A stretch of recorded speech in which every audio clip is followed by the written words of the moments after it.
Hello, fellow classmates. Discussion 5, and this is our assignment. And this is coming to you from my cottage north of the city. It's our Family Day weekend. I think it's your President's Day weekend, so happy long weekend to all my classmates. Today's assignment, we're basically to pretend that we're presenting to our town council the benefits of a regional planning system put into place for potential federal grant money. So starting off, I guess some basic facts of the council. We are a region of approximately 225,000 people, or almost 250,000 people, and I think it would behoove us as a region to have one common goal of planning as a region versus 5 different action plans. Basically synergy. Minds of many will be a much better benefit than the minds of one. Town boundaries are physical. Streets, rivers, rail lines.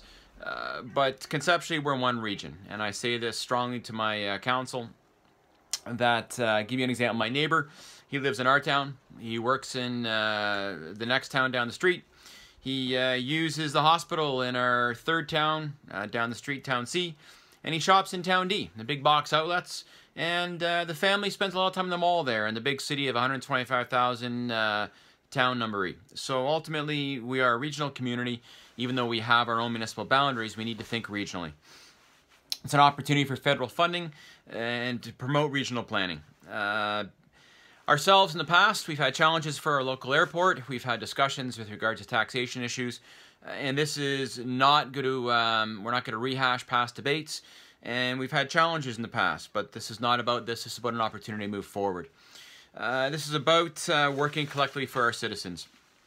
One of the benefits of planning, I may ask, or we ask this to the council. Number 1, life safety and recovery efforts for our community after the event. We have to be very careful of what's termed the paper plan syndrome. To my council members here, what that's termed is, it looks as if our community has a plan for emergency response, but really it's not a good plan. So we have an illusion of being prepared. So I would encourage our council to be very careful of the paper plan syndrome, and let's move forward on a real action plan. For those of you not understanding some requirements, NFPA 1600 lists 5 steps for emergency management planning. Number 1, strategic. That's the big scale, large, big box, or sorry, big picture thinking. 2, emergency operations response. That's what most of you here in council will think about. How will our fire service respond? How will our EMS-based medics respond? How will our police department respond in a time of need and during an event? And that is what often a lot of you think about, but it's beyond just the emergency response phase. What about the mitigation plans? That's basically short and long-term action plans to reduce the impact of the hazards. The recovery plan, restoring our services, programs, not just to our own buildings and our facilities, it's also the infrastructure of the community. And we need to have an effective recovery plan. And the 5th plan from NFPA 1600 is the continuity plan. How will we work together as our community, as our council? Very critical for us. And that can be the works department, schools, power facility, etc. There's different approaches to planning, and I present this to council just so they understand broad-based. We have scenario-based planning. We can work with a worst-case scenario. What would happen if event A happened to our community? It's a worst-case scenario, total destruction. We have our most likely scenario. We have our southern flank provided by the South River, and if the South River were to flood, it's going to impact our community, and that probably is our most likely event. We need to plan for that. We also have what's called impact-based scenarios, and that would be basically what happens if the power grid is disrupted, and we need to consider that as a council. Functional planning. That's how we as a community will perform during an event.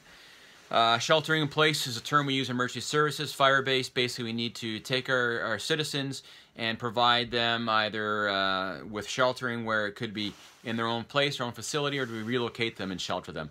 That's something which we term functional planning. So we as a community need to consider how will we do that? How will we support our community for one of these functions? And I use sheltering as one simple example.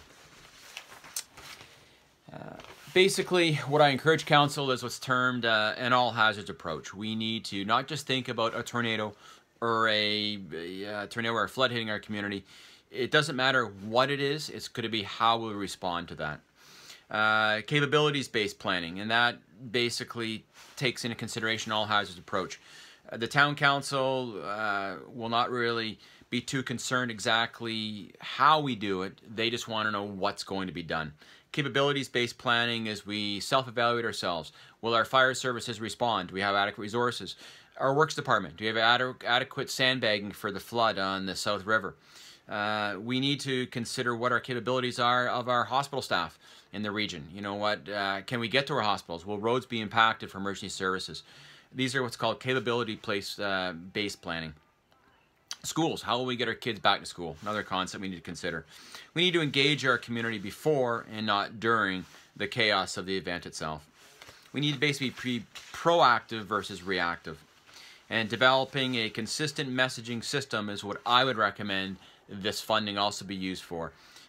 We talk emergency messaging, whether we use it text-based, standard old school media-based of television and radio, but emergency messaging is a critical format which we're moving forward into the 2020s, definitely. 3 priorities we have to consider with our messaging: what must be accomplished, what should be accomplished, and what we'd like to be accomplished. And in turn, this funding grant, we can take a look at all 3 of those parameters of our emergency messaging system. I think we need to work collectively on an emergency alert system for our region. Again, a region of 250,000, we can't divide ourselves into municipal boundaries because one street defines community A versus community B. We must ensure that we have credible people involved in our messaging, whether it's our local fire chiefs, our local police chiefs, our local mayors, our celebrity TV individuals, and the goal of who, what, when, where, and how. How are we going to accomplish what we want our citizens to do during emergency messaging alert? So that's where I would feel we should put some of our planning funds available into, develop a plan, and make it a plan for the entire region. Yes, it's going to cost some money, but the benefits are going to far outweigh the chaotic response without a plan. Planning is about documenting procedures and policies, but more importantly, it's about building relationships. Let's build relationships and not hinder them. All right, thanks.